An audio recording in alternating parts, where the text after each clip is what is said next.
सुप्रभात, नमस्कार, वंदन। बच्चों, आज क्लास 12th का पॉलिटिकल साइंस हम लोग पढ़ेंगे। और आप सभी को मैं बता दूं कि क्लास 12th में दो पॉलिटिकल पढ़ना है। एक है वर्ल्ड पॉलिटिक्स और एक है इंडियन पॉलिटिक्स, ठीक है ना। तो वर्ल्ड पॉलिटिक्स का हमने जो है लगातार 4 वीडियो बना रखा है और आज का जो क्लास होगा वो इंडियन पॉलिटिक्स से होगा, ठीक है। और इंडियन पॉलिटिक्स का आज पहला चैप्टर होगा। तो चलिए देखते हैं हम लोग राष्ट्र निर्माण तथा इसकी समस्याएं। आज इंडियन पॉलिटिक्स से रिलेटेड राष्ट्र निर्माण का चैप्टर होगा। तो चलिए हम लोग देखते हैं कि राष्ट्र निर्माण तथा इसकी समस्याएं क्या क्या हैं। और इसका हम लोग जो है कॉन्टिनेंट कुछ देख लेते हैं। देश का विभाजन तथा इससे उत्पन्न समस्याएं, है ना। देश विभाजन को लेकर की कौन कौन सी समस्याएं थी इसके बारे में, और कौन कौन सा कठिनाइयाँ, और विभाजन परिणाम क्या हुआ, विभाजन के बाद यहाँ के लोग को क्या दिक्कतें झेलनी पड़ी, है ना। ये सारी चीज़ें, साथ ही महात्मा गांधी के बलिदान इस वीडियो में हम लोग देखेंगे। और कितनी देशी रियासत जो है भारत में रहे और कितने देशी रियासत जो हैं वो पाकिस्तान चले गए। तो चलिए हम लोग जो है वीडियो स्टार्ट करते हैं। बोला है कि किसी भी राष्ट्र के लिए राष्ट्र निर्माण एक चुनौती भरा कार्य होता है। किसी भी नव निर्मित देश को राष्ट्र निर्माण बहुत बड़ा चुनौती भरा होता है, क्योंकि वहाँ जो है जाति, भाषा और अनेक कम्युनिटी के लोग रहते हैं। सभी का विचारधारा अलग अलग होता है, लेकिन राष्ट्र निर्माण में सभी को एकीकरण करना सबसे बड़ा चुनौती भरा होता है। देखिए, यहाँ प्रत्येक नए राष्ट्र को इस चुनौती का सामना करना पड़ता है। जो भी नए राष्ट्र निर्माण होता है वहाँ पर जो है प्रत्येक कम्युनिटी को और अलग अलग भाषा को, अलग अलग सभ्यता को एक सूत्र में बांधना सबसे बड़ा चुनौती भरा होता है। बड़े आज़ादी के बाद भारत को भी इस चुनौती का सामना करना पड़ा। नहीं, जब भारत आज़ाद हुआ 15 अगस्त 1947 को, तो भारत को भी जो है बहुत सारा चुनौती का सामना करना पड़ा था। राष्ट्र का तात्पर्य क्या है? राष्ट्र का तात्पर्य एक ऐसे समुदाय से है जो संस्कृति, भाषा अथवा इतिहास या अन्य किसी आधार पर एकता की भावना से प्रेरित, जहाँ पर संस्कृति और भाषा, है ना, साथ ही साथ जो है हमारा कम्युनिटी अगर एक सूत्र में यानी एकता की भावना सब में है, राष्ट्र प्रेम है, ठीक है ना, तो उसी को हम लोग राष्ट्र कहेंगे, ठीक है। देश के प्रति क्या है, एक अलग भक्ति और भावना होनी चाहिए, तो इसे हम क्या कहेंगे, राष्ट्र कहेंगे। हालांकि भारत में जो है बहुत सारे समुदाय के लोग रहते हैं, अलग अलग भाषा बोलने वाले रहते हैं, अलग अलग कल्चर से बिलोंग करने वाले हैं, सभ्यता में रहने वाले हैं, फिर भी भारत में जो है एकता दिखाई पड़ती है। और एकता कब दिखाई पड़ती है? जब भारत पर कोई अन्य देश जो है आक्रमण करता है, या फिर कहिए कि भारत के प्रति कोई भेदभाव करता है, तो भारत के लोग जो है मिलकर उनके प्रति जो है एकता दिखाता है। इससे पता चलता है कि भारत एक राष्ट्र है ना। चलिए आगे हम लोग देखते हैं। अतः राष्ट्र का एक सांस्कृतिक धारणा है, यानी जो भी हो, भारत में जब भी किसी भी समुदाय का धर्म होता है तो एकजुटता होकर उस धर्म को मानने के लिए, जश्न मनाने के लिए छुट्टियां इत्यादि जो है मनाई जाती है। तो अतः राष्ट्र एक सांस्कृतिक धारणा है, ठीक है ना, जिसका मूल तत्व एकता को भावना है। अगर हर एक कम्युनिटी के लोग हर एक दूसरे के धर्म और संस्कृति को सम्मान करे तो हम उसे एकता कहेंगे, ठीक है ना। अब यहाँ पर राष्ट्र निर्माण का तात्पर्य ऐसी सचेत प्रक्रिया से है जिसके अंतर्गत किसी राष्ट्र के विभिन्न क्षेत्रों व वर्गों को एकीकरण के द्वारा राष्ट्रीय पहचान को सुनिश्चित किया जाता है। देखिए, एक देश में विभिन्न क्षेत्र हैं और वहाँ पर अनेक वर्ग के लोग रहते हैं, अनेक समुदाय के लोग रहते हैं, उनको एक सूत्र में बांधना, एकीकरण करना, ठीक है, ये क्या है, राष्ट्रीय पहचान को सुनिश्चित करता है। चलिए बच्चों, आगे क्या है कि जिससे एक एकीकृत समुदाय के रूप में राष्ट्र के विकास को गति प्राप्त हो सके। देखिए, बोल रहा है कि हालांकि जो है कम्युनिटी भारत में बहुत ज़्यादा था, लेकिन जब श्रद्धा, भक्ति और भावना एक दूसरे के प्रति, गरिमा और विश्वास पर होने लगे, तो क्या होता है कि समुदाय एक हो जाता है, ठीक है ना। और इस तरह जो है राष्ट्र का विकास की गति प्राप्त होती है। लेकिन आपको मैं बता दूं बच्चों कि जब भारत अलग हुआ, यानी कह सकते हैं कि आज़ाद हुआ, आज़ाद लिखते हैं,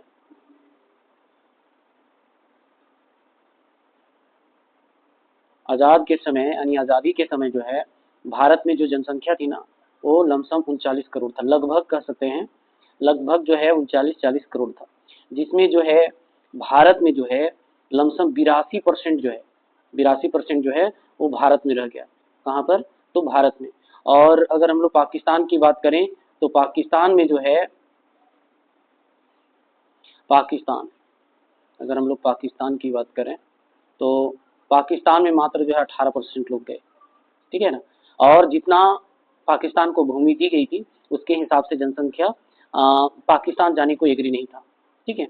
और भारत में बहुत ज़्यादा पॉपुलेशन था, तो इसके कारण जो है भारत में बहुत बड़ा चुनौती था कि यहाँ के लोगों को कैसे एक किया जाए, कैसे जो है राष्ट्र के प्रति प्रेम भावना जगाया जाए, ठीक है ना।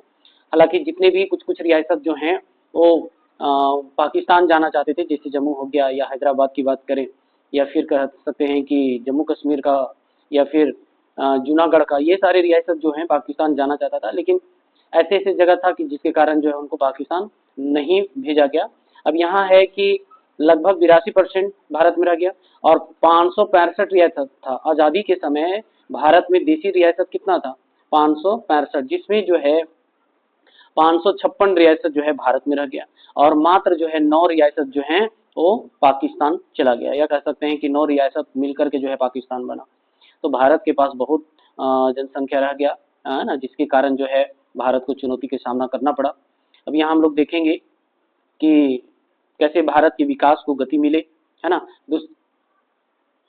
अब यहाँ है कि दूसरे शब्दों में राष्ट्र निर्माण किसी नए राष्ट्र में एकीकरण, राजनीतिक स्थिरता। देखिए एकीकरण तो करना ही है, एकीकरण का मतलब है कि सभी सभी कम्युनिटी की आवश्यकता को पूरा करना, उसके विचार को समझना, है ना, फिर देश के प्रति जो है गति लाना।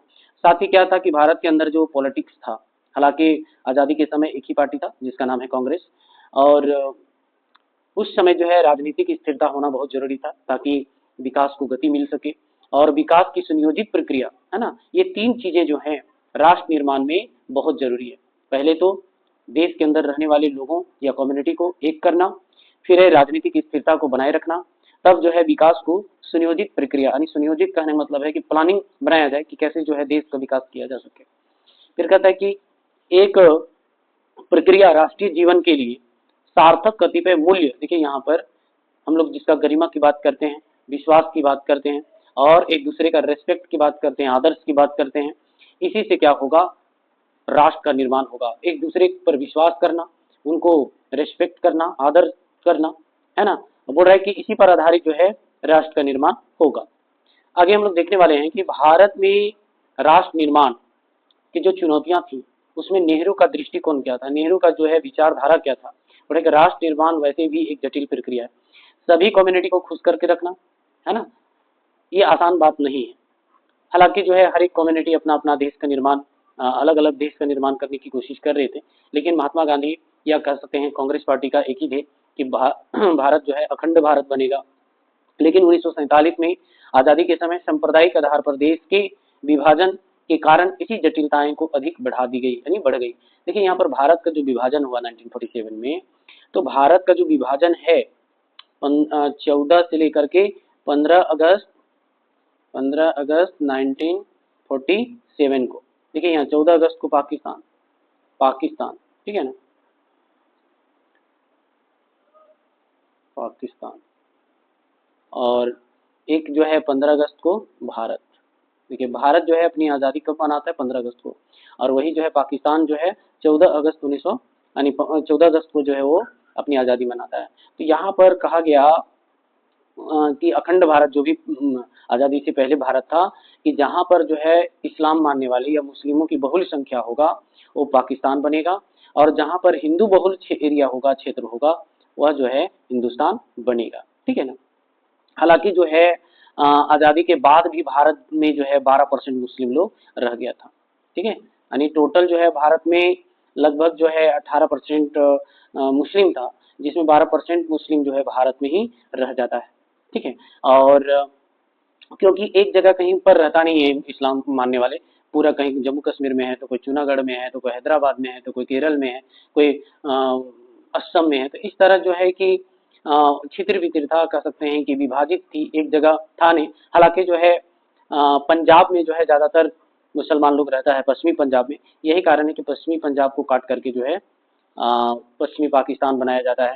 हालांकि 2 पाकिस्तान बनाया जाता है, पूर्वी पाकिस्तान और पश्चिमी पाकिस्तान। पूर्वी पाकिस्तान को जो है बांग्लादेश के नाम से जाना जाता है और पश्चिमी पाकिस्तान को पाकिस्तान के रूप में जाना जाता है। ये चीज आपको जानना है।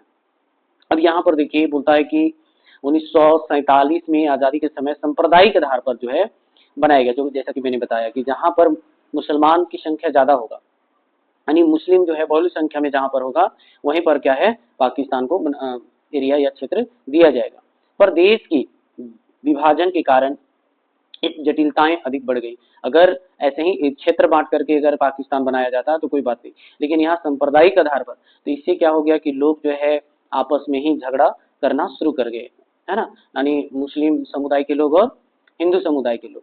बड़ा आजादी के समय भारत में राष्ट्र निर्माण की 3 प्रमुख चुनौतियां थी। पहला चुनौती क्या है कि यहाँ के लोगों को एक करना, यानी भारत में जो है बहुत ज्यादा कम्युनिटी के लोग रहते हैं, अलग अलग कम्युनिटी के लोग रहते हैं, तो उसको एक करना, है ना, ये सबसे बड़ा और पहला चुनौती था। बड़ा इसके अंतर्गत विभाजन के बाद देश की विभिन्न क्षेत्रों, विशेषकर विभिन्न देशी रियासत, अभी हम लोग बात करें देशी रियासत का, तो भारत में जो है 565 रियासत था। ठीक है, कितनी रियासत, देशी रियासत, तो 565। अब देशी रियासत का मतलब होता है कि भारत में जो शासन चलती थी अंग्रेजों से पहले या अंग्रेजों के दौरान भी, तो राजाओं के द्वारा जो है चलती थी। ठीक है, तो राजा को ही जो है रियासत कहा जा रहा है। अब यहाँ पर बोला कि भारतीय राष्ट्र के अंतर्गत एकीकरण करना था, बोला कि विभिन्न देशी रियासतों को एक करना था, और इसकी जिम्मा जो है सरदार वल्लभ भाई पटेल को सौंपी गई थी। ऐसा करना भारत की क्षेत्रीय अखंडता के लिए अत्यंत आवश्यक था। अगर सभी रियासतों को एक ना किया जाए तो भारत और भी खंड हो जाएगा, और भी टुकड़ा हो जाएगा। हालांकि 3 टुकड़ा तो हो ही गया, है ना, भारत, पश्चिमी पाकिस्तान और पूर्वी पाकिस्तान में। तो इसलिए चाह रहा था कि देशी रियासतों को एक किया जाए, है ना, अखंड भारत बनाया जाए, ये बहुत जरूरी था। बोला कि यह थी कि भारत की संस्कृति, देखिए भारत की संस्कृति, भाषा और धार्मिक विभिन्नता, भारत में बहुत सारी संस्कृति है, बहुत सारे रियासत था तो अलग अलग संस्कृति भी देखने को मिलता है। आप जम्मू चली जाइए अलग दिखाई पड़ेगा, राजस्थान चली जाइए अलग दिखाई पड़ेगा, आप उत्तर प्रदेश चली जाइए अलग दिखाई पड़ेगा।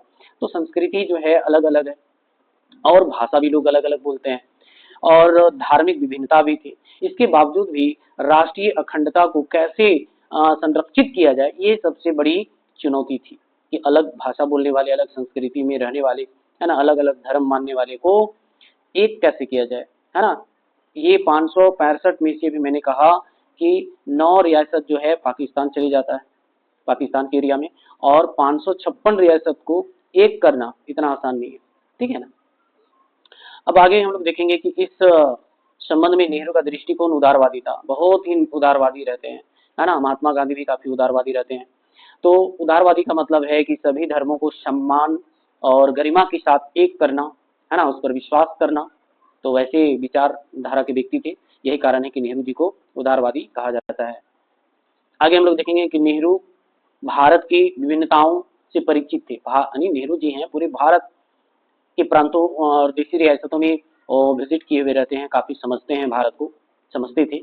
यही कारण है कि वे क्षेत्रीय व अन्य विभिन्नताओं में समायोजन के माध्यम से राष्ट्रीय एकीकरण के लक्ष्य को प्राप्त करना चाहते थे, कि सबको जो है एक सूत्र में बांधना है, एक माला में पिरोना है, यानी एक दूसरे को, संस्कृति को समझना होगा, भाषा को समझना होगा, गरिमा को समझना होगा, यानी एक दूसरे को भावना पर विश्वास करनी पड़ेगी, है ना, इसी को बोला जाएगा समायोजन। तभी क्या होगा, राष्ट्रीय एकीकरण की लक्ष्य को हम पा सकते हैं। ठीक है, यह नीति जो है विभिन्नताओं को समाप्त कर एकता को थोपने की नीति ना होकर विभिन्नताओं का सम्मान करते हुए, देखिए अभी हमने क्या कहा कि भारत में जो है विभिन्न कम्युनिटी के लोग, विभिन्न भाषा, विभिन्न धर्म के मानने वाले लोग हैं, तो एक दूसरे को एकता थोपना नहीं है, बल्कि उनको जो है सम्मान करना है। क्या करना है, सम्मान करना है, और सम्मान करते हुए समायोजन के द्वारा जो है राष्ट्रीय एकीकरण की नीति अपनाई जाए, तभी जो है राष्ट्रीय एकीकरण हो सकता है। ये विचार कौन दे रहे हैं, तो पंडित जवाहरलाल नेहरू दे रहे हैं। बोले कि भाषाई आधार पर राज्यों का पुनर्गठन, यानी इससे क्या होगा कि जहां पर जो भाषा के लोग हैं, जैसे मान लिया जाए खास करके दक्षिण भारत में जो मराठी है वो महाराष्ट्र बन गया, जो कन्नड़ बोल रहे हैं वो कर्नाटक बन गया, जो तमिल बोल रहे हैं तमिलनाडु बन गया, है ना, या फिर केरल, मलयालम। ठीक है, इस तरह जो है भाषा के आधार पर जो है राज्यों का पुनर्गठन यानी जो है बनाया जाए। बड़ा एक पंथ निरपेक्ष, पंथ निरपेक्ष का मतलब होता है बच्चों कि सभी धर्मों को सम्मान समझना, सभी धर्मों को सम्मान मानना, है ना, इसको पंथ निरपेक्ष, कोई धर्म बड़ा नहीं, हालांकि हमारे भारत जो है धर्मनिरपेक्ष है, पंथ निरपेक्ष है, और यहाँ जो है पहले कानून, ठीक है, पहले जो है क्या है, कानून है, उसके बाद क्या है, धर्म है, ठीक है। यहाँ पर कानून बड़ा माना गया है और धर्म को कानून के अधीन, धर्म को छोटा नहीं माना गया बल्कि कानून के अधीन माना गया है, ठीक है ना। कानून से बड़ा धर्म नहीं हो सकता है, कानून के अधीन धर्म हो सकता है। इसीलिए भारत को जो है डेमोक्रेटिक या कहिए पंथ निरपेक्षता या फिर कह सकते हैं धर्म निरपेक्ष कहा गया है। और धर्म निरपेक्ष का तात्पर्य है सभी धर्मों को सम्मान समझना। अब यहाँ पर हम लोग समझेंगे कि अल्पसंख्यकों के विशिष्ट हितों का संरक्षण। देखिए अल्पसंख्यक जो है यही अलग देश का मांग कर रहे थे, खास करके डॉक्टर भीमराव अम्बेडकर चाह रहे थे कि वो जो है हम अलग एक देश का निर्माण करेंगे। आगे हम लोग इसको पढ़ेंगे भी। और यही कारण है कि अल्पसंख्यकों की गरिमा को समझा पंडित जवाहरलाल नेहरू ने और उनको जो है एक करने की कोशिश की है। बोले कि संतुलित क्षेत्रीय विकास आदि इस नीति का हिस्सा थे। सबसे जरूरी चीज क्या है, उन्होंने समझा कि जो अल्पसंख्यक, जो वंचित है, जो गरीब है, उनकी मान सम्मान देना है ना, उसको संतुलित बना यानी बैलेंस बना करके रखना। दूसरी बड़ी क्या चुनौती थी, बोला कि लोकतंत्र को मजबूत करने की चुनौती या मजबूत बनाने की चुनौती। कैसे लोकतंत्र को मजबूत बनाया जाए, कैसे सभी अलग अलग कम्युनिटी, अलग अलग भाषा बोलने वाले को एक किया जाए, ठीक है। अब यहाँ पर हम लोग देखेंगे कि भारत में ब्रिटेन की तर्ज पर संसदीय लोकतंत्र की व्यवस्था की गई थी। भारत में जो है संसदीय लोकतंत्र बनाया गया और किसके तर्ज पर, ब्रिटेन से। इसलिए ये कभी कभी क्वेश्चन पूछ देता है कि संसदीय लोकतंत्र कहाँ से लिया गया है, कहाँ से इम्प्लीमेंट किया गया है, तो ब्रिटेन से किया गया, ठीक है ना। वहां पर क्या होता है कि अलग देश के अलग अलग प्रांत है और उस प्रांत को नेतृत्व करने वाला जो है संसद में जब बैठेंगे या पार्लियामेंट में जब बैठेंगे तो अपनी समस्या को रख सकता है, ठीक है। और नई संविधान में नागरिकों की मौलिक अधिकारों और स्वतंत्रताओं के साथ साथ प्रत्येक व्यस्त नागरिक के लिए सार्वभौमिक मताधिकार की व्यवस्था पहली बार भारत में की गई थी। देखिए सबसे बड़ी चीजें हैं क्या कि यहाँ संविधान की बात किया है, तो संविधान बनने में 2 वर्ष है ना, 2 वर्ष, ये भी क्वेश्चन कभी कभी पूछ देता है, 2 वर्ष 11 महीना और 18 दिन लगा था, ठीक है ना, 2 वर्ष 11 महीना 18 दिन, ठीक है। और अगर मैं बता दूं कि संविधान बनाने में लमसम जो है 64 लाख खर्च हुआ। कितना हुआ था, 64 लाख। उस समय ये भी बहुत काफी था, 64 लाख रुपया जो है खर्च किया गया था। और संविधान जो प्रारूप कर सकते हैं अध्यक्ष जो थे वो डॉक्टर भीमराव अंबेडकर को ही रखा गया था। अब क्यों रखा गया था इस पर भी हम लोग विचार करेंगे, क्योंकि पंडित जवाहरलाल नेहरू हो चाहे महात्मा गांधी हो, उनका विचार था कि अल्पसंख्यकों के हितों का संरक्षण। अब अल्पसंख्यक में डॉक्टर भीमराव अम्बेडकर भी आते थे, तो वो जो है उनको जो है इसलिए पद दी गई थी कि आप जो है संविधान लिखें, ठीक है। हालांकि बहुत ब्रिलियंट व्यक्ति भी थे। अब यहाँ जो है मौलिक अधिकार की बात करते हैं, फंडामेंटल राइट्स की बात करते हैं, तो फंडामेंटल राइट्स अगर नागरिकों को ना दिया जाए, आज़ादी नहीं दिया जाए, है ना, अधिकार नहीं दिया जाए, स्वतंत्रता नहीं दिया जाए, तो भारत की गति विकास की गति में वृद्धि नहीं हो सकता है, ठीक है ना। बोला कि प्रत्येक वयस्क नागरिक के लिए सार्वभौमिक मताधिकार की व्यवस्था पहली बार की गई थी। यानी जो वयस्क लोग हैं, 18 वर्ष से ऊपर वाले को वयस्क कहा जाता है भारत में, और उनको जो है आधार कार्ड कह सकते हैं या फिर वोटर आईडी कार्ड बनाया जाता है, ताकि वो जो है वोट जो है अपने निष्पक्ष तरीके से कोई भी पार्टी के लोगों को दे सकता है। अब यहाँ बोल रहा है कि बहुदलीय प्रणाली को अपनाया गया, है ना, तथा नियमित अंतराल पर स्वतंत्र निष्पक्ष चुनाव का संपादन के लिए एक स्वतंत्र निर्वाचन आयोग का प्रावधान किया गया। बोल रहा है कि भारत ऐसा देश बनेगा जहां लोगों द्वारा चुने गए सरकार जो है चलाएगा। और यहाँ पर किस तरह की प्रणाली, तो बहुदलीय प्रणाली का वो अपनाया गया, ठीक है ना। अनेक प्रकार के दल होंगे और जनता जिस दल को निर्वाचन आयोग के तहत जो है चुनेगा वही जो है देश में सत्ता चलाएगी, ठीक है ना। अब बोला कि जाति, धर्म तथा अन्य परंपरागत विशेषताओं से युक्त भारतीय सामाजिक परिवेश में नए लोकतंत्र की सफलता व मजबूती एक गंभीर चिंता का विषय था कि कैसे जो है डेमोक्रेटिक को स्ट्रॉन्ग किया जाए, मजबूत किया जाए, है ना। ये काफी गंभीर चिंता का विषय था। किनको, तो जो फ्रीडम फाइटर रहे हैं भारत के, जो भारत के चिंतित थे भारत को एक करने में, है ना, उन सभी बड़े नेताओं का। बड़ा यह चिंता निराधार थी, इसका कोई आधार नहीं था, है ना। कहने का मतलब है कि कैसे भारत को जो है एक किया जाए, है ना, ये बहुत बड़ा जो है समस्या थी। क्योंकि भारत में कई पड़ोसी देशों जैसे पाकिस्तान, म्यांमार तथा अन्य नवोदित अफ्रीकी देशों में शीघ्र ही लोकतंत्र का स्थान तानाशाही सरकार ने ले ली। देखिए यहाँ पर लोकतंत्र की तो बात की जा रही है, लेकिन अन्य देश में देखा जा रहा है, खास करके पाकिस्तान में, वहां तो लोकतंत्र है लेकिन ज्यादा सेना का वहां शासन चलता है। म्यांमार में भी अभी आज भी जो है देसी रियासत का वहां पर हवाला है। और अफ्रीका में जो नए नए जो देश आजाद होकर के आ रहे थे ग्रेट ब्रिटेन से, तो वो भी लोकतंत्र तो बनाया लेकिन तानाशाही में बदल गया, वहां जो है बहुदलीय प्रणाली का व्यवस्था नहीं चल पाया। तो ये भी डर था कि भारत भी लोकतंत्र बन रहा है, कहीं भारत के साथ भी तो ऐसा ना हो। अब अब हम लोग देखेंगे कि यहाँ नेहरू नेहरू उदारवादी लोकतंत्र के समर्थक थे।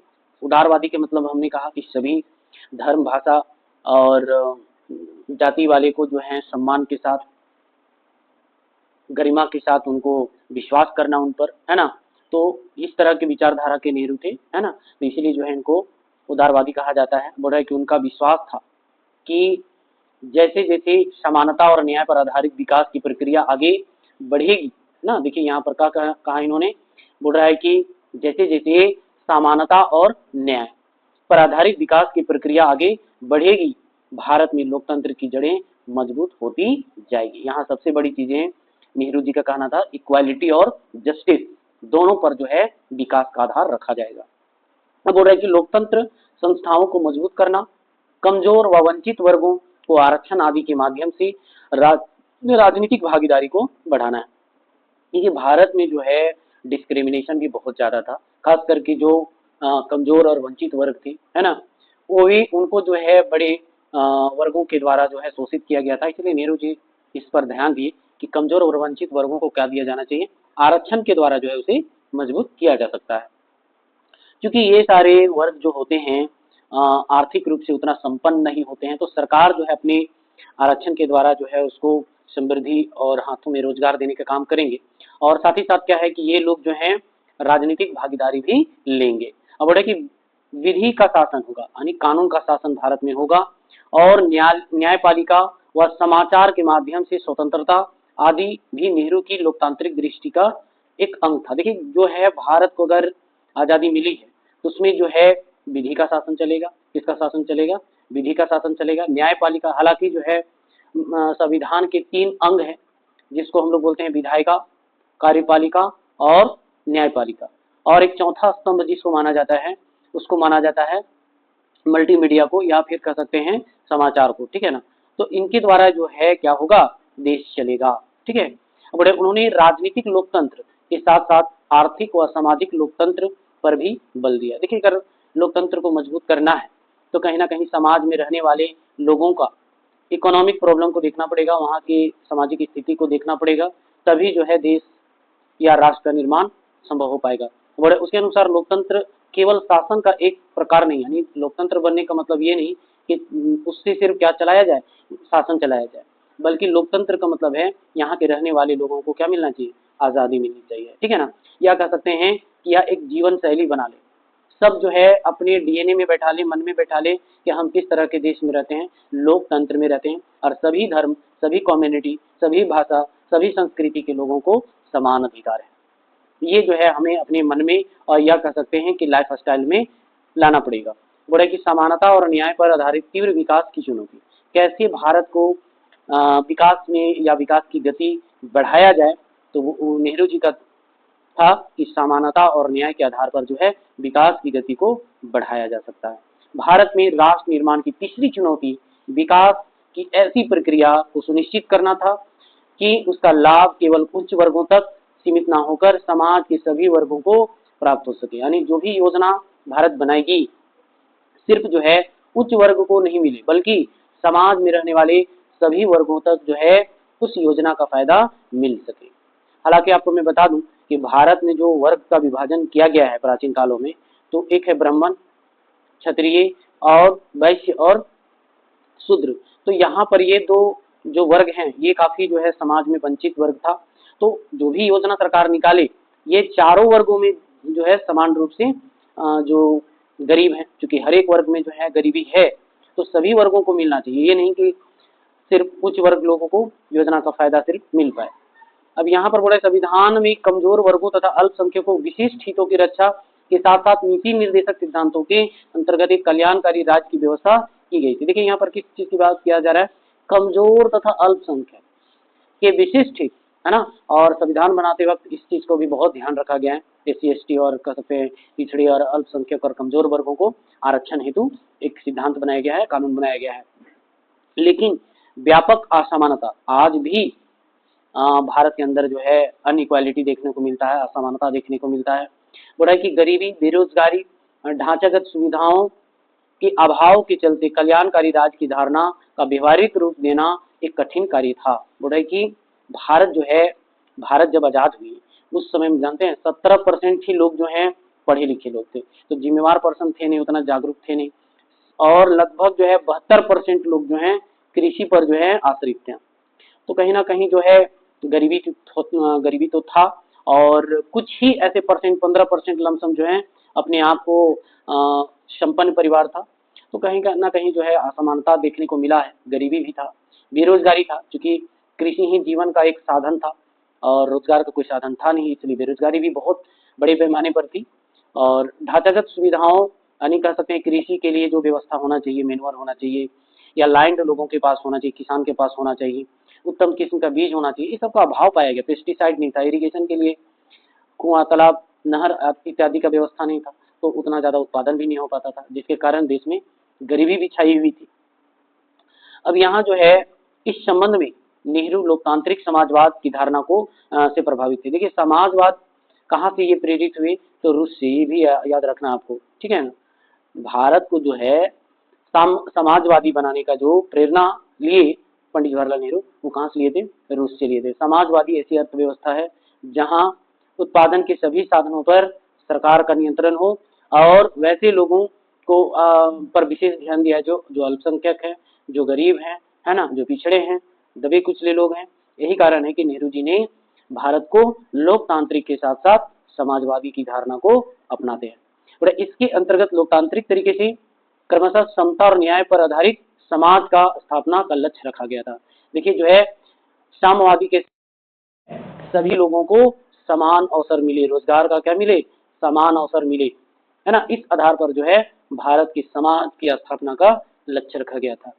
आगे हम लोग देखेंगे कि 1955 में अवाड़ी अधिवेशन में, यानी कांग्रेस का जो है प्रत्येक साल जो है एक बैठक होती थी जिसको अधिवेशन के नाम से जाना जाता था, और उस अधिवेशन में पार्टी का चयन किया जाता था। अभी यहाँ पहले हम लोग देखेंगे कि 1955 में अवाड़ी एक जगह का नाम है, और कांग्रेस के अधिवेशन में स्वीकृत समाज के समाजवादी ढांचे यानी सोशलिस्ट पैटर्न ऑफ सोसाइटी का प्रस्ताव पारित हो गया। बोले कि प्रस्ताव इसी समाजवादी दृष्टि का परिचायक है, यानी भारत जो है सोशलिस्ट को कब अपनाया, तो 1955 में। ये भी ऑब्जेक्टिव आपको पूछ सकता है।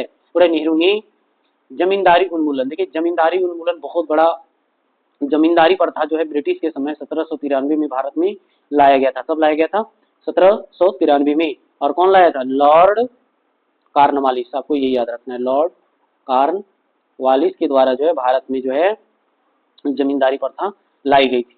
और जमींदारी प्रथा क्या था कि जो जमींदार होता था, जो दीवान होता था, वो किसान से टैक्स वसूला करता था, कर वसूला करता था। जो किसान कर नहीं देता था उसकी जमीन को दीवान क्या करता था, जमींदार को सौंप देता था, ठीक है ना। और इस तरह जो है किसान भूमिहीन हो जाता था, गरीब हो जाता था, मजबूरी में कमौटी का काम करने लगता था, कमियां खटने लगता था, है ना। काम के बदले सिर्फ अनाज तक ही सीमित रह गया था। लेकिन यहाँ नेहरू ने क्या किया कि जमींदारी उन्मूलन कर दिया। यानी जमींदारी उन्मूलन से तात्पर्य है कि जो राजा था या जमींदार था, ठीक है ना, जमींदारों को एक लिमिटेशन दिया गया कि आप जो है अपने पास 2 से 3 हेक्टेयर ही जमीन आप अपने पास रखेंगे, और उससे अधिक जमीन जो होगा वो सरकार को सौंप दिया जाए, ठीक है। और इस तरह जो है बहुत सरकार के पास जमीन आ गया, और वही जमीन क्या करते हैं, गरीबों में वितरण कर देते हैं। तो इसको हम लोग क्या कहेंगे, जमींदारी उन्मूलन कहेंगे, ठीक है। और भारत जो है मिश्रित अर्थव्यवस्था की ओर गया। मिश्रित अर्थव्यवस्था का मतलब हम लोग जो है पॉलिटिकल साइंस का फर्स्ट चैप्टर पढ़े, शीत युद्ध का दौर। तो शीत युद्ध का दौर में जो है अमेरिका और सोवियत संघ के बीच जो है कैपिटलिज्म और सोशलिज्म को लेकर के जो है युद्ध हुआ था, पूंजीवादी और समाजवादी को लेकर के। तो भारत जो है नए नए आजाद होकर के आ रहा था, तो कभी नहीं चाहा कि हम अमेरिका से दुश्मनी लें, न ही सोवियत संघ से, ठीक है ना। तो उन्होंने कहा कि हम दोनों से दोस्ती करेंगे, और भारत जो है कैपिटलिज्म भी रहेगा भारत में, और सोशलिज्म भी रहेगा। इसलिए जो है भारत जो है मिश्रित अर्थव्यवस्था की ओर रुख अपनाते हैं, और उसमें सरकारी क्षेत्र की प्रभुत्व पूर्ण भूमिका जो है योजनागत विकास, देखिए योजना जो है भारत में कब लाया गया, आपको बता दें कि प्लानिंग कमीशन या योजना आयोग जो है भारत में 15 मार्च कब 15 मार्च 1950 को जो है स्थापना नई दिल्ली में किया गया था। कौन सी? Planning commission. ठीक है, प्लानिंग कमीशन भारत में कब बनी? 15 मार्च 1950 में। और इसी योजना के तहत जो है विकास की प्रक्रिया शुरू की गई। और आगे देखेंगे कमजोर वर्गों के हितों, देखिए बार बार कमजोर वर्ग के हित की बात यहाँ पर किया गया है। तो कमजोर वर्गों के हितों का संरक्षण आदि उपायों द्वारा समता और न्याय पर आधारित विकास प्रक्रिया को आगे बढ़ाया जाए। देखिए यहाँ पर विशेष रूप से कमजोर और कह सकते हैं कि अल्पसंख्यक लोगों को बात किया गया, उन लोगों को भी लेकर के देश को आगे बढ़ना है।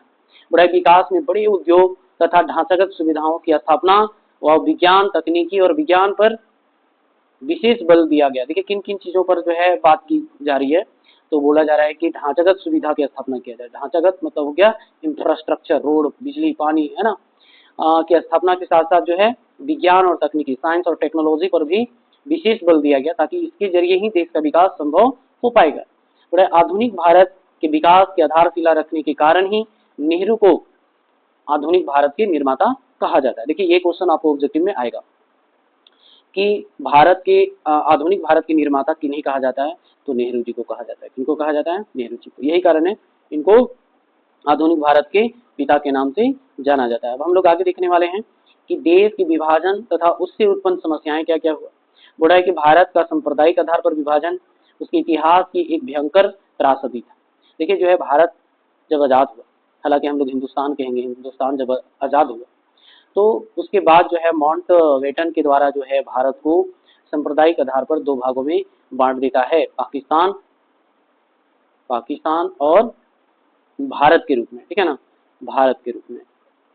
तो यहाँ पर जो है 14 अगस्त को ही जो है कह सकते हैं पाकिस्तान अपने आप को आज़ादी मनाने लगा और 15 अगस्त 1947 को भारत जो है आज़ादी को स्वीकार किया। ठीक है ना। अब यहाँ आगे हम लोग देखेंगे कि जब देश आज़ाद हुआ तो एक अखंड राष्ट्र के रूप में नहीं हुआ, यानी जो सपना था नेहरू जी और गांधी जी, सरदार पटेल का कि भारत अखंड भारत बनेगा, लेकिन ऐसा नहीं हुआ, बल्कि विभाजन के परिणाम स्वरूप एक साथ दो राष्ट्र अस्तित्व में आए। कौन कौन? भारत और पाकिस्तान। अब कि भारत के विभाजन की योजना 1947 की माउंटबेटन योजना, देखिए यहाँ जो है अंतिम जो भारत के गवर्नर बन करके आते हैं अंग्रेजों के द्वारा, वो है माउंटबेटन। ठीक है ना। तो उन्होंने क्या करते हैं कि 1947 में एक योजना बनाते हैं, जिसे उसी वर्ष ब्रिटिश संसद, कौन? ब्रिटिश का पार्लियामेंट द्वारा पारित कर दिया गया कि भारत की जो स्वतंत्रता अधिनियम द्वारा क्रियान्वित किया गया था। देश के विभाजन राष्ट्रीय आंदोलन के समय मुस्लिम लीग द्वारा सांप्रदायिक की राजनीतिक और अंग्रेजों की फूट डालो और शासन करो की नीति तार्किक परिणाम था। देखिए भारत जो सांप्रदायिक आधार पर जो अलग हुआ, अब मुस्लिम लीग का अगुवाई कौन करता था? मोहम्मद अली जिन्ना। और मुस्लिम लीग की स्थापना जो हुआ था 1906 में हुआ था। ठीक है ना, 1906 में। और मुस्लिम लीग जो था अपने आप को दावा करता था कि हम जो है मुसलमानों के हित के बारे में सोचते हैं, इसलिए जो है देश जो अलग होगा वो सांप्रदायिक आधार पर, धर्म के आधार पर होगा। ठीक है। और साथ ही साथ जो है माउंटबेटन जो है क्या अपनाया? माउंटबेटन अंग्रेज थे, तो अंग्रेजों की फूट डालो और शासन करो, यानी यहाँ दो कम्युनिटी बहुत ही ज्यादा मेल मिलाप से रह रहा है। तो अगर ये दोनों को, अगर ये अंग्रेज फूट नहीं डालेगा तो उसकी सत्ता ज्यादा दिन नहीं चल पाता। इसलिए भारत में जो है मुस्लिम और हिंदुओं के बीच जो है फूट डाला और शासन किया, और यही परिणाम हुआ कि जब भारत अलग हुआ, आजाद हुआ, उस समय जो है सांप्रदायिक आधार पर जो है अलग हुआ या विभाजन हुआ। ठीक है। अब यहाँ बोल रहा है कि कांग्रेस के नेताओं ने सैद्धांतिक तौर पर देश के विभाजन को कभी उचित नहीं माना, यानी बोल रहा है कि ये जो सांप्रदायिक आधार पर देश को अलग किया जा रहा है ये कतई उचित नहीं है, ये कांग्रेस पार्टी के नेताओं का कहना था। लेकिन मुस्लिम लीग का तो 1940 के अधिवेशन में ही लाहौर में, जब 1940 में कांग्रेस पार्टी का अधिवेशन हुई थी, उसी में आह्वान कर दिया था। और अधिवेशन कहाँ हुई थी? लाहौर। कहाँ हुई थी? लाहौर में हुआ था। ठीक है, लाहौर कहाँ है? पाकिस्तान में ही जो है 1940 में मुस्लिम लीग आह्वान कर दिया कि भारत जो होगा सांप्रदायिक आधार पर अलग होगा या हम अलग देश का निर्माण करेंगे। ठीक है। लेकिन व्यवहारिक दृष्टि से उन्हें विभाजन की वास्तविकता को स्वीकार करना पड़ा। कांग्रेस कभी नहीं चाहा कि देश खंडित हो और इस चीज को उचित नहीं मान रहा था, लेकिन व्यवहारिक रूप से क्या है, विभाजन को कांग्रेस पार्टी को स्वीकार करना ही पड़ा कि जो है अब दो देश बन गया है, ठीक है। गांधी जी का तो यह तक कहना था कि भारत का विभाजन उनकी लाश के टुकड़ों पर होकर जाएगा, यानी अगर देश का विभाजन हुआ सांप्रदायिक आधार पर तो मेरी लाश के टुकड़े पर होगा, ठीक है ना। मेरा जब तक लाश नहीं निकलेगा तब तक दो भाग में, और यही हुआ। लेकिन अंततः उन्हें भी विभाजन की सच्चाई को स्वीकारना पड़ा। कभी नहीं चाह रहे थे कि दो भाग में बटे, लेकिन इसके साथ साथ जो है महात्मा गांधी ने ये भी कहा कि जो भी जहां मुसलमान लोग हैं या इस्लाम धर्म मानने वाले वहीं रहें, और जो पाकिस्तान में चले गए हैं, अभी देखिए यहाँ पर इस मैप में हम लोग देखते हैं ये पूरा अखंड भारत था, ये जो है पूरा अखंड भारत था, ठीक है ना। लेकिन क्या हुआ कि यहाँ जो है उनको क्षेत्र के आधार पर जो है बंटवारा जो है दे दिया जाता है। यहाँ जो है इस यहाँ पर जो है इनको बांट करके इधर जो है पश्चिमी पाकिस्तान, और यहाँ पर जो है एक पूर्वी पाकिस्तान की घोषणा किया जाता है। लेकिन यहाँ हम लोगों को ये समझना है कि जो गांधी जी स्वीकार किए, है ना, लेकिन यहाँ पर हुआ क्या कि जो मुसलमान जहाँ रह रहे हैं, ठीक है ना, जो मुसलमान जहाँ रह रहे हैं वहीं रहें, और जो पश्चिमी पंजाब में निवास कर रहे हैं जो मुसलमान वो वहीं रहे। तो ऐसे में क्या हुआ कि जब पाकिस्तान के बंटवारा हो ही गया है, मुसलमानों के लिए एक अलग प्रांत दे ही दिया गया है, तो मुसलमान क्यों नहीं जाएंगे। तो ऐसे में नाथूराम गोडसे जो है महात्मा गांधी के विचार से असहमत होकर के उनको गोली मार देते हैं, ठीक है ना, कि जब हम अलग पाकिस्तान का निर्माण कर चुके हैं तो मुसलमान वहां जाएंगे, ठीक है ना, और जो भी हिंदू है यहाँ पर आएगा, जो भी हिंदू है भारत वापस, और जो भी मुसलमान है वो भारत छोड़ करके चाहे पश्चिमी पाकिस्तान जाए चाहे पूर्वी पाकिस्तान चले जाए।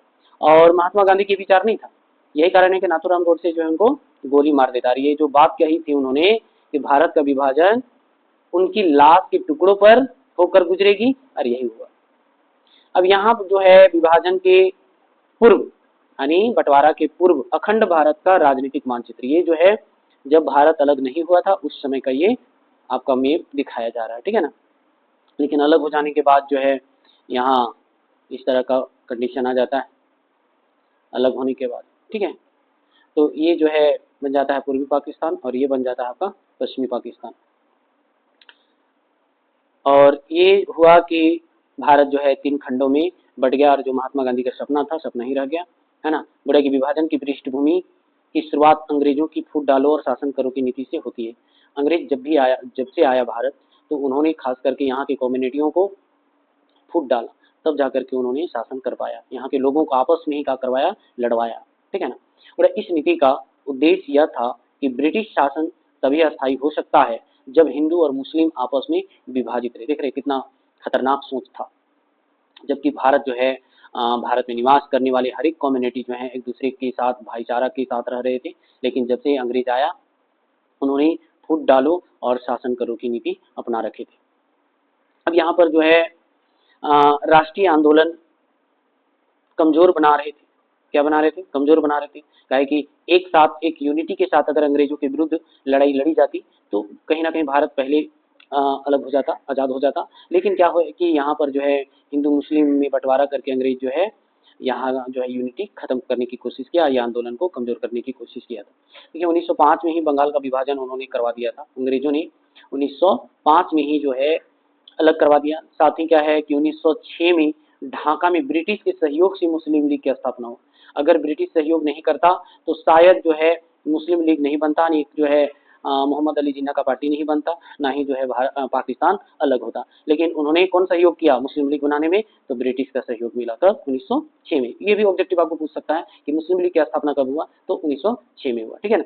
और 1909 में मुसलमानों के लिए एक केंद्रीय विधानमंडल सांप्रदायिक आधार पर जो है अलग सीटों का आरक्षण आदि ब्रिटिश नीति के प्रमुख अंग थे। देखो यहाँ ने ब्रिटिश को सहयोग सिर्फ नहीं किया पार्टी बनाने में, बल्कि उनको जो है सांप्रदायिक आधार पर जो है सीट भी आरक्षित कर दिया गया कि मुस्लिम लीग इतना सीट से चुनाव लड़ेगी अंतरिम सरकार बनाने के लिए, ठीक है ना। अब आगे यहाँ देखिए बोल रहा है कि नीति के प्रमुख अंग थे। ब्रिटिश सरकार ने इस तथ्य को बार बार रेखांकित किया कि जो है मुस्लिम लीग जो है इतना सीट से लड़ेगा या कांग्रेस इतना सीट से लड़ेगा, बार बार इस बात को जिक्र कौन कर रहे थे, ब्रिटिश सरकार, ठीक है ना। बोल रहा है कि कांग्रेस हिंदुओं का प्रतिनिधित्व करती है। देखिए क्या कह रहा है, ये अंग्रेज कह रहा है, कांग्रेस किसका प्रतिनिधित्व करता है, किसका लीडिंग करता है, तो यहाँ बोल दिया हिंदुओं का लीडिंग करता है, जबकि मुस्लिम लीग जो है मुसलमानों के हित का जो है प्रतिनिधित्व करता है। यहीं पर जो है कह सकते हैं कि 1906 से ही जो है फुट डालो और शासन करने का शासन जो है शुरू कर दिया। फुट डालो और शासन करने का नीति जो है कब से, तो 1906 से ही जो है शुरुआत हो गया। और अंग्रेज जो है विशेष रूप से मुस्लिम लीग की स्थापना करने में जो है मुसलमानों को या मोहम्मद अली जिन्ना को सहयोग किया और इस तरह जो है अपना सत्ता को कायम रखा, दोनों को अलग करके। यदि कांग्रेस ने तथा विशेषकर महात्मा गांधी ने हिंदुओं और मुसलमानों के बीच एकता स्थापित करने का प्रयास किया। खास करके आप कांग्रेस पार्टी का विशेष नेता अगर आप बात करें तो महात्मा गांधी कभी नहीं चाहते थे कि हिंदू और मुस्लिम जो है ना अलग, यानी एकता स्थापित करने की कोशिश इन्होंने किया, लेकिन उन्हें भी असफलता मिली थी। अब यहाँ ब्रिटिश शासन की उक्त विभाजनकारी नीति का तार्किक परिणाम अंत में जिन्ना द्विराष्ट्र सिद्धांत के रूप में देखने में आया। देखिए यहाँ जो है मोहम्मद अली जिन्ना के द्वारा जो है एक सिद्धांत आया था, द्विराष्ट्र सिद्धांत। और द्विराष्ट्र सिद्धांत क्या है, जब भी भारत आजाद होगा दो देश बनेगा, एक पाकिस्तान और एक भारत बनेगा। ठीक है, ये सिद्धांत पर कौन चल रहे थे, मोहम्मद अली जिन्ना। देखिए ये जो है मुस्लिम लीग का प्रेसिडेंट थे और इनका डिमांड था द्विराष्ट्र सिद्धांत। ठीक है ना, जब भी भारत अलग होगा या आजाद होगा अंग्रेजों से तो भारत क्या बनेगा, दो देश बनेगा, पाकिस्तान और भारत। और इस सिद्धांत का आशय यह है कि हिंदू और मुसलमान दो अलग अलग समुदाय, हिंदू और मुसलमान जो हैं दो अलग अलग समुदाय हैं, उन दोनों के हित अलग अलग है, दोनों का जो हित है, दोनों का जो विकास है वो अलग अलग तरीके से है। बोला कि वे एक साथ नहीं रह सकते हैं, ये मोहम्मद अली जिन्ना बोल रहे हैं कि हिंदू और मुसलमान कभी एक साथ नहीं रह सकते। कहीं ना कहीं मुसलमानों के दिलो दिमाग में जो है उन्होंने नफरत भर दिया था, उनके लिए दो अलग अलग राष्ट्रों की जरूरत है। ये सारे जो है मोहम्मद अली जिन्ना जो है भारत के रहने वाले दो भाई हिंदू और मुस्लिम के बीच जो है आग बोने की कोशिश किया, या कहिए जहर बोने की कोशिश किया। मुस्लिम लीग ने 1940 में अपने लाहौर अधिवेशन में, अभी मैंने कहा था कि मुस्लिम लीग जो है 1940 के अधिवेशन लाहौर में जो हुआ है ना, उसी में जो है द्विराष्ट्र सिद्धांत पर जो है अलग होने का जो है मांग कर दिया था, है ना, अलग मुस्लिम राज्य की मांग कर दी थी। कब मांग की थी, ये भी ऑब्जेक्टिव आपको पूछ सकता है ना, ये जो है आपको ऑब्जेक्टिव में पूछ सकता है कि कौन सा अधिवेशन में मोहम्मद अली जिन्ना ने मुसलमानों के लिए एक अलग राज्य का डिमांड किया था, तो 1940 के लाहौर अधिवेशन में। अब आगे हम लोग देखेंगे इस मांग को समय समय पर दोहराया गया। बीच बीच में जो है मोहम्मद अली जिन्ना जो है जब भी बैठक होती थी तो इस मांग को करते थे कि धर्म के आधार पर जो है भारत मुसलमानों के लिए अलग एक पाकिस्तान होना चाहिए। देखिए इसे ब्रिटिश सरकार का भी समर्थन प्राप्त था, ब्रिटिश भी चाहता था कि देश का जो विभाजन होगा वो हिंदू मुस्लिम के आधार पर होगा, सांप्रदायिक आधार पर होगा और धर्म के आधार पर होगा। 1946 में मुस्लिम लीग ने पाकिस्तान की स्थापना के लिए प्रत्यक्ष कार्यवाही के नाम पर व्यापक आंदोलन चलाया। देखिए 1946 में जो है जब ब्रिटिश का सपोर्ट मिल गया मुस्लिम लीग को, यानी मोहम्मद अली जिन्ना को, तो उन्होंने पाकिस्तान की स्थापना के लिए जो है एक अलग जो है व्यापक आंदोलन चलाया। ठीक है ना, यानी आंदोलन किस, ब्रिटिश तो इसको सपोर्ट कर ही रहा था, लेकिन आंदोलन किसके विरुद्ध था, महात्मा गांधी अर्थात कांग्रेस के विरुद्ध में। ठीक है ना, महात्मा गांधी कतई पे नहीं चाहते थे कि भारत खंड हो, टुकड़ा हो, है ना, अखंड भारत बनाने का उनका सपना था, लेकिन जो है ये आंदोलन जो है काफी प्रभावित करता है। अब आगे हम लोग देखेंगे कि इसी परिणति हिंदू मुसलमान दंगों के रूप में सामने आया। दंगा कराने में सबसे बड़ा अगर कोई जिम्मेवार है तो मोहम्मद अली जिन्ना और मुस्लिम लीग है, क्योंकि मुसलमानों को भगाया, है ना, और अलग देश का निर्माण। लेकिन मुसलमान जो है पाकिस्तान जाना भी नहीं चाह रहे थे, है ना, बहुत यानी आज़ादी के बाद भी 12% जो है मुसलमान भारत में रह गया था। जब भारत पाकिस्तान का विभाजन हुआ उसके बावजूद भी 12% जो है मुसलमान भारत में रह गया। इसका परिणाम 14 और 15 अगस्त 1947 को देश के विभाजन के रूप में सामने आया। देखिए 14 को ही जो है पाकिस्तान अपने आप को जो है बहुल क्षेत्र अपना लिया। ठीक है ना, जहां पर मुस्लिम बहुल क्षेत्र था, तो मुस्लिम बहुल क्षेत्र कहां पर है, यहाँ पर देख सकते हैं कि इधर जो था मुस्लिम बहुल क्षेत्र था, यहाँ पर भी था, और आपको जो है इधर भी था, है ना, और कह सकते हैं कि जूनागढ़ में भी था, यहाँ पर हैदराबाद में भी था, ठीक है, केरल में भी था। लेकिन ये सारे मुसलमान यहाँ कैसे जाए, यहाँ कैसे जाए, ठीक है ना। तो यही कारण है कि 4 ऐसे रियासत हैं जो 4 आधा कम पाकिस्तान से में मिले, लेकिन वो क्या है कि भारत के बीच में पाया गया, इसका क्षेत्र जो है बीच में पाया गया। यही कारण है कि यहाँ जो है जनमत संग्रह के द्वारा जो है ये सारे रियासत को भारत में ही रखा गया था, ठीक है। और जिनको जाना था वो चले ही गए, उनको कोई रोक नहीं पाया। हालांकि 12% जो मुसलमान होते हैं वो भारत में ही रहना पसंद किए थे, ठीक है, पाकिस्तान जाना पसंद नहीं किए। बड़े पाकिस्तान अपना जो है स्वतंत्रता दिवस 14 अगस्त को मनाता है, ये भी क्वेश्चन आपको पूछ सकता है। और पाकिस्तान किसके नेतृत्व में अलग हुआ, तो मोहम्मद अली जिन्ना, ठीक है।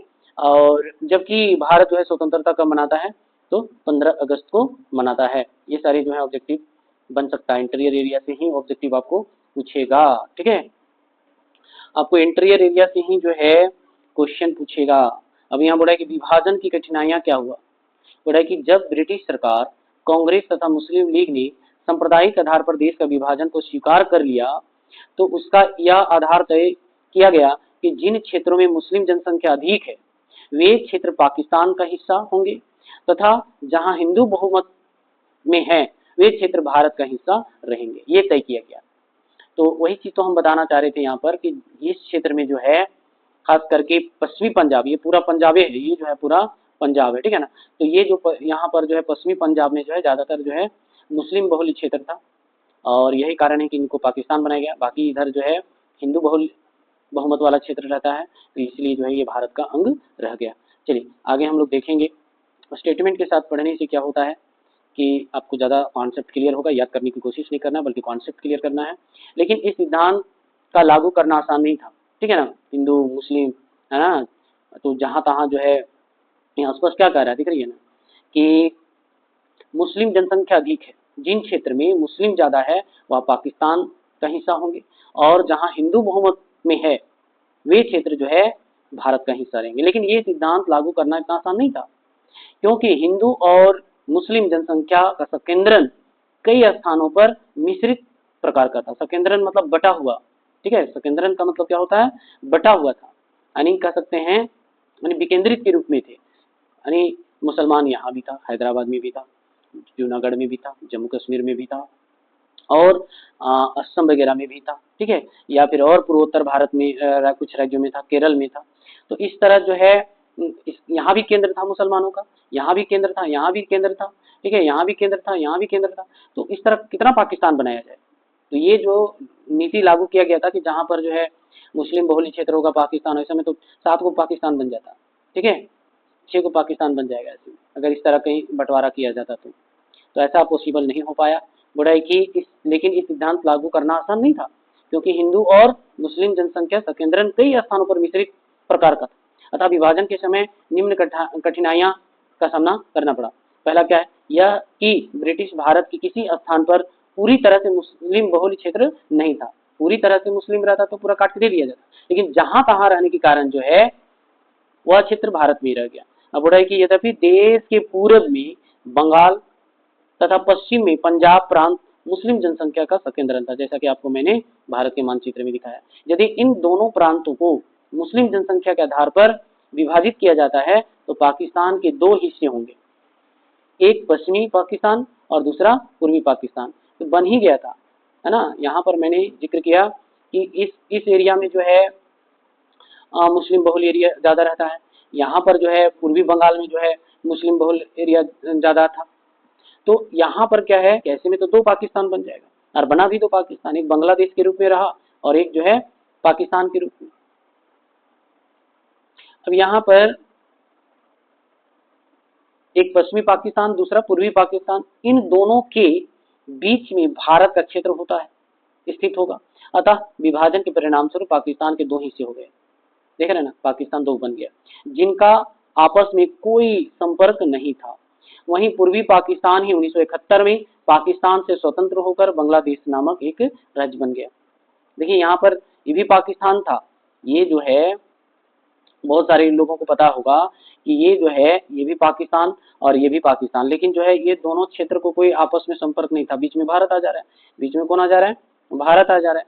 लेकिन जो है 1971 में इसको इस पाकिस्तान को छोड़ना पड़ा, इनको जो है पश्चिमी पाकिस्तान का डोमिनेंस यहाँ पर चलता है, या कहिए दबदबा ज़्यादा चलता है।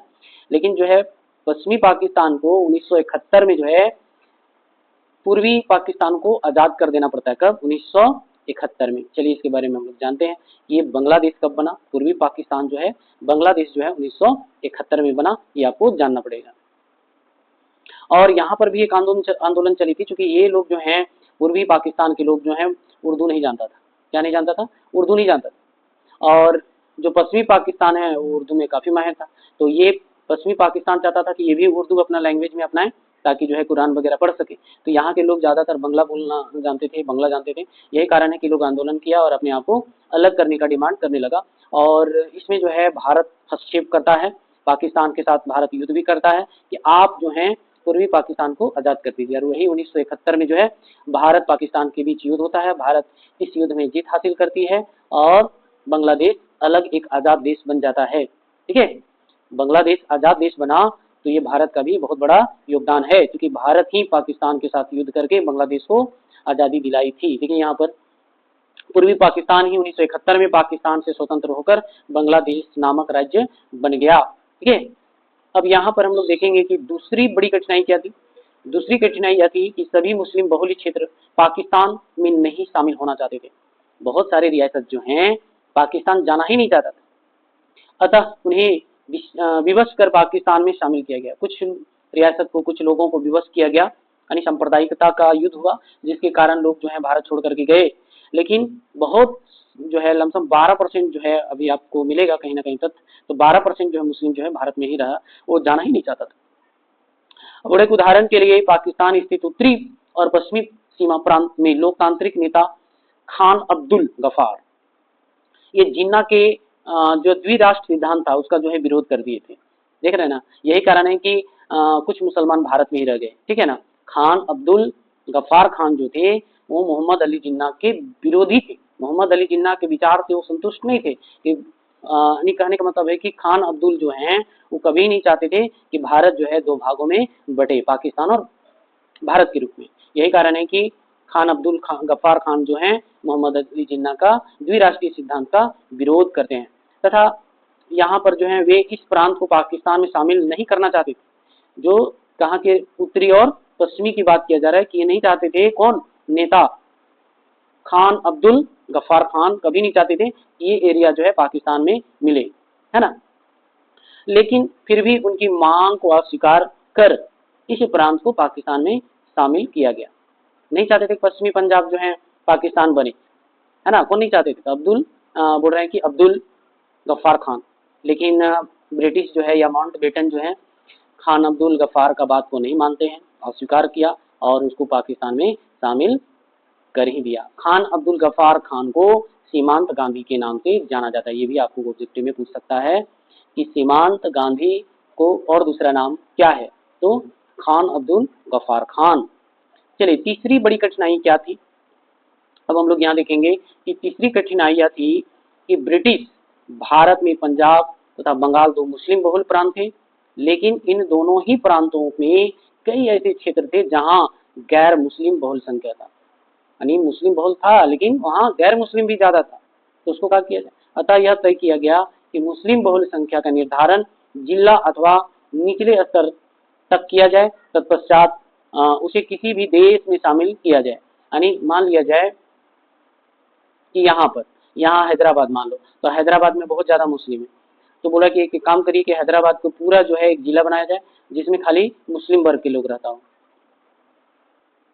चलिए हम लोग जो हैं देखते हैं आगे क्या होता है। यहाँ हम लोग तीसरी कठिनाई में थे। यहाँ पर देख सकते हैं कि इस तरह का निर्धारण एक लंबी प्रक्रिया थी, जिस कारण जो है इन दोनों ही प्रांतों को सांप्रदायिक तनाव और कठिनाइयों का लंबे समय तक सामना करना पड़ा। आज भी जो है सांप्रदायिक आधार पर पाकिस्तान और भारत में तानाशाही या कह सकते हैं कि युद्ध चलता रहता है बीच बीच में। ठीक है ना। चलिए यहाँ पर जो है चौथा कठिनाई के बारे में हम लोग देखते हैं। बोले कि विभाजन की चौथी कठिनाई जो है यह थी कि विभाजन के बाद भी दोनों ही देशों में धार्मिक अल्पसंख्यकों का अस्तित्व खतरे में बना हुआ है। ठीक है, उदाहरण के लिए विभाजन के बाद भी पाकिस्तान में बड़ी संख्या में सिख और हिंदू थे जो सदियों से वहां निवास कर रहे थे। इसी तरह भारत में मुस्लिम अल्पसंख्यक भी बड़ी संख्या में थे जो कई पीढ़ियों से भारत में निवास कर रहे थे। विभाजन के बाद 1950 में भारत में मुस्लिम आबादी की कुल जनसंख्या 12% थी। देखिए 1950 में जब डेटा निकाला गया तो मुस्लिम कितना, भारत में कितना परसेंट रह गया, तो 12% रह गया। ठीक है, अब यहाँ पर हम लोग देखेंगे कि विभाजन का परिणाम क्या हुआ। विभाजन जब हुआ इसके पीछे कुछ ना कुछ तो रिजल्ट छोड़ के गया होगा ना। बोल रहा है कि सांप्रदायिक आधार पर भारत का विभाजन कई दुखद परिणाम लेकर सामने आया।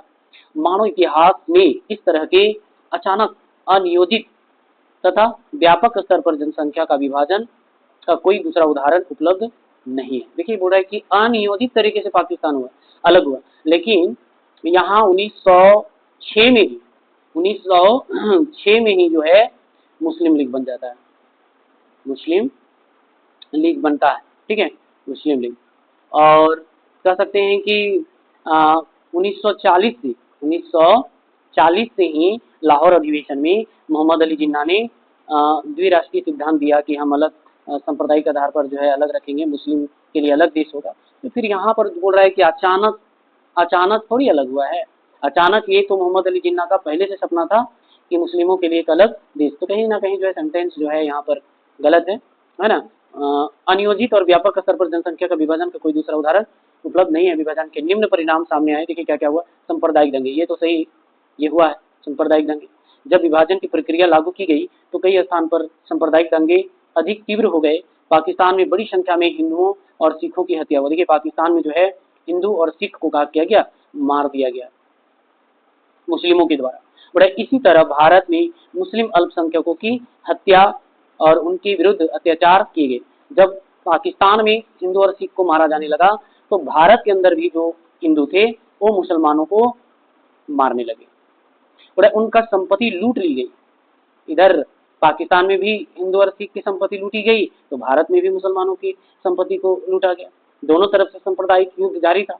कई अमानवीय अत्याचार भी की गई, है ना। बहु बेटियों की इज्जत पर भी हाथ पाकिस्तान में डाला गया, जिनमें महिलाओं का अपहरण तथा उनका धर्म परिवर्तन भी शामिल है।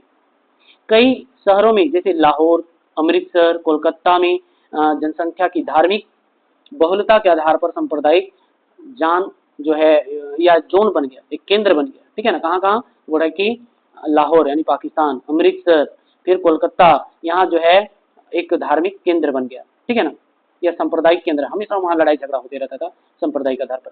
बोला कि जहाँ दूसरे धर्म के लोग जाने की हिम्मत नहीं जुटा पाते थे वहाँ चले गए। वहाँ जाने पर क्या होता था, मारपीट होती थी। अर्थात हिंदू और सिख क्षेत्रों में मुस्लिम जाने से बचने लगे, यानी वहाँ जो है मुस्लिम क्षेत्र में जाने से हिंदू लोग क्या करते थे, डरते थे। और मुस्लिम बहुल क्षेत्रों में हिंदू और सिख नहीं जा सकते थे।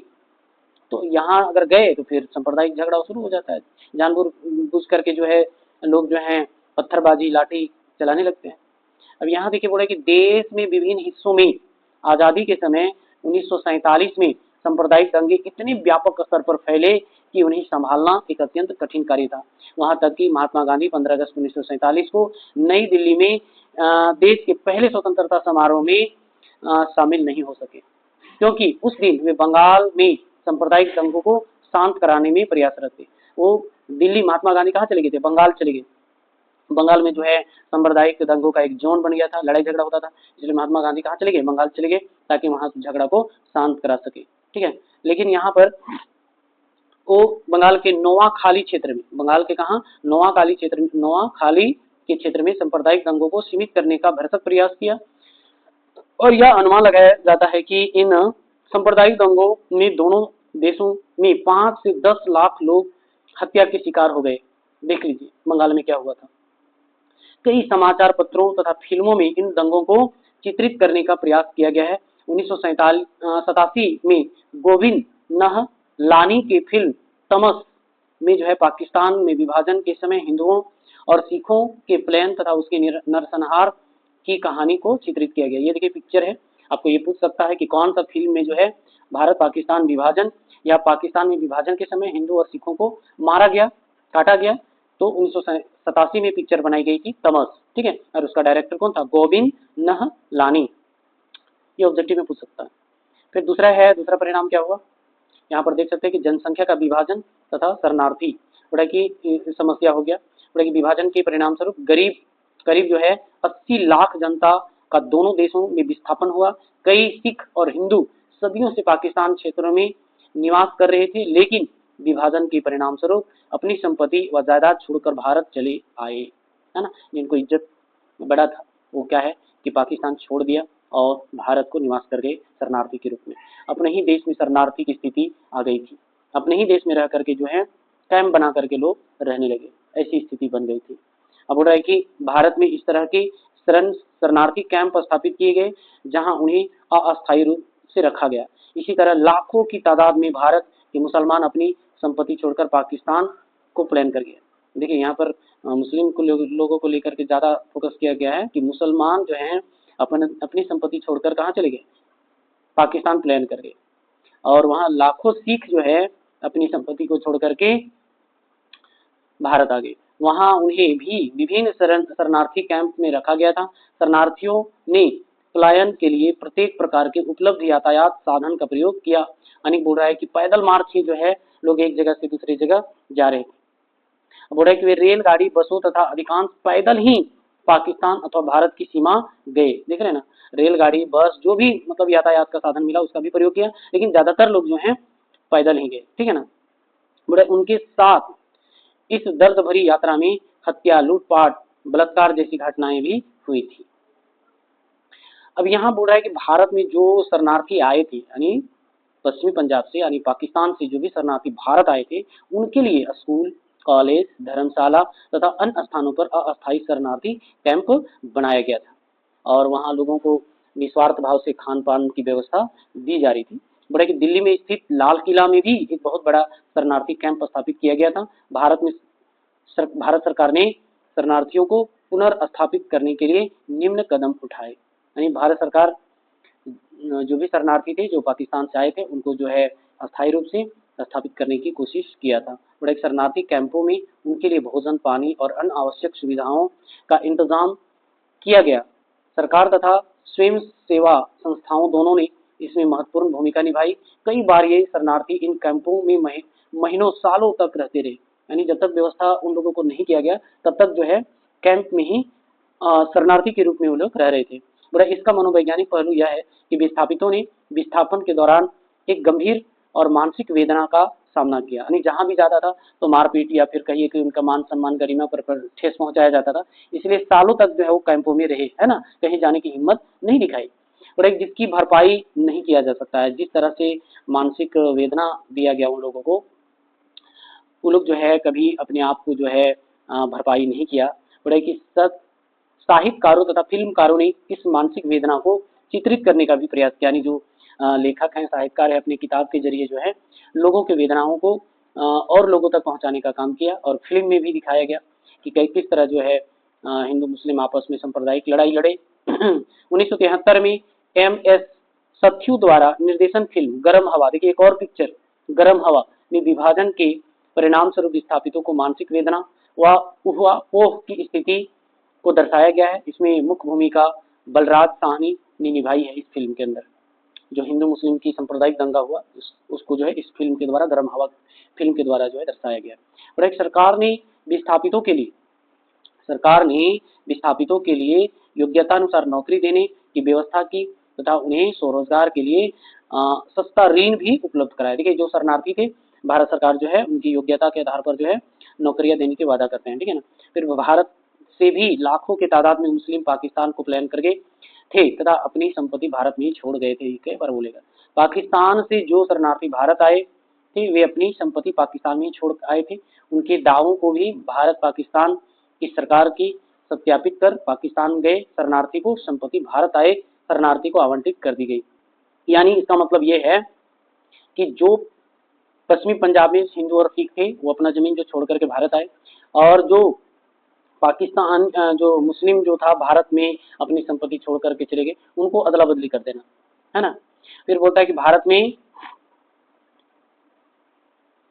यहाँ देखिए भारत में आए विस्थापितों को नियमानुसार भारत की नागरिकता प्रदान की गई। जो भी शरणार्थी भारत के अंदर आया उसको जो है सिटीजनशिप देने की काम किया गया। महत्वपूर्ण बात यह है कि विस्थापित नागरिकों ने भारत में यथाशीघ्र अपने को स्थापित कर लिया और सामान्य जीवन यापन की प्रक्रिया आरंभ कर दी।